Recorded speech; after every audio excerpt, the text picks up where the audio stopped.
A democracy is a political system in which the people periodically, by majority vote at the polls, select their rulers. The rulers then have absolute power to make whatever laws they please by majority vote among themselves. In a constitutional republic, the people also, by majority vote at the polls, select rulers, who make laws by majority vote among themselves.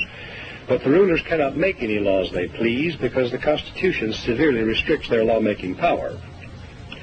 The ideal of a democracy is universal equality.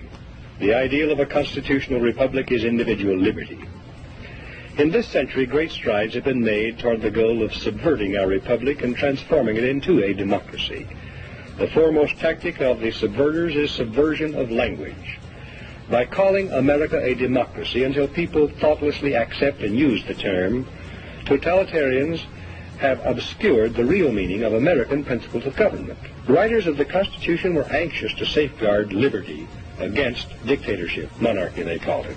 But their chief anxiety was to protect the country against democracy.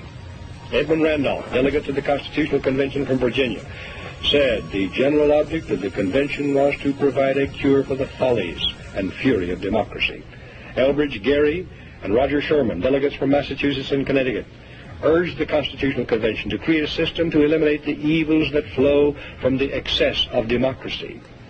Alexander Hamilton, delegate from New York, said, "We are now forming a Republican government. Real liberty is not found in democracy. If we incline too much to democracy, we shall soon shoot into a monarchy."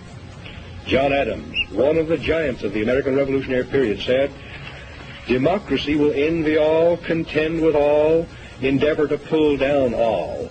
And when by chance it happens to get the upper hand for a short time, democracy will be revengeful, bloody, and cruel."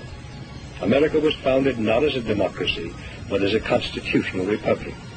We pledge allegiance to the republic, for which our flag stands, not to a democracy. The Constitution requires a republican form of government for all states, but does not mention democracy, and neither does the Declaration of Independence or the Bill of Rights. Someone asked him what kind of government the convention had given America, and Franklin replied, "A republic, if you can keep it."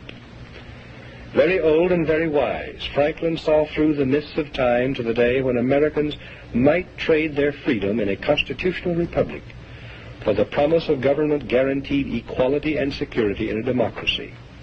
And beyond that, to the day when democracy inevitably degenerates into dictatorship, guaranteeing nothing but poverty and serfdom for the people it robs and rules.